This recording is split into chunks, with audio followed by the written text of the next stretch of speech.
In this TFT Set 8.5 video, we are going to see how I used this perfect 8-star Guardian comp and how I finished this game with a 3-star Neeko.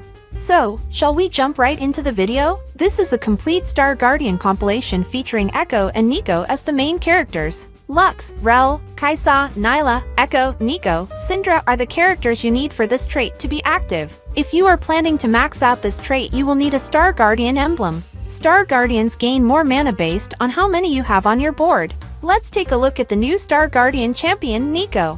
We already know that Neeko has taken the place of Talia. Her ability is no joke. If you give her the right items, she can deal massive damage. She throws her frog at her target. It hops to the nearest enemy 3 times, each time dealing magic damage in an area. The last hop is empowered, dealing magic damage to enemies in a larger area instead. My goal in this video was to see if Star Guardians were a viable meta in Set 8.5.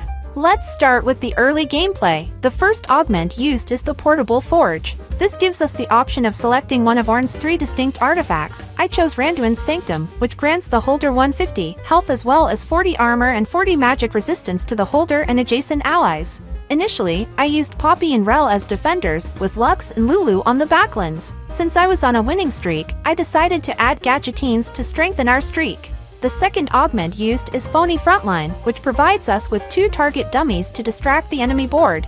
I gradually began assembling my other champions on board for the Star Guardians build. Use ability damage items on Lux, and then switch to Neeko later. The third augment used was Star Guardian Crest, which will help us perfect our 8-star Guardians. This augment gives us a Star Guardian emblem and a Rel. We have to use this emblem on Mordekaiser for the heavy nuke or on Garen to activate the defender trait.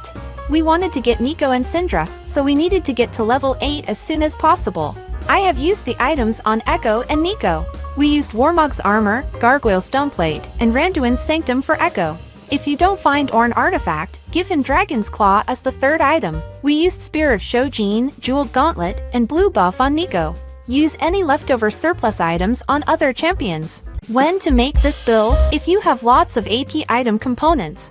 If you get any hero augments for Neeko, Echo, or Nyla. If you come across an early Syndra. If you obtain the Star Guardian emblem. Additional tips. Pay attention to what other players are doing and adjust your strategy accordingly. If you notice that everyone is going for a certain champion, try to pivot and find an alternative strategy. Don't get too attached to a particular strategy or team composition, and be willing to switch things up if the situation calls for it. Let us know in the comments if this build works for you. Thank you again for watching, and don't forget to like and subscribe for more content like this. See you in the next video.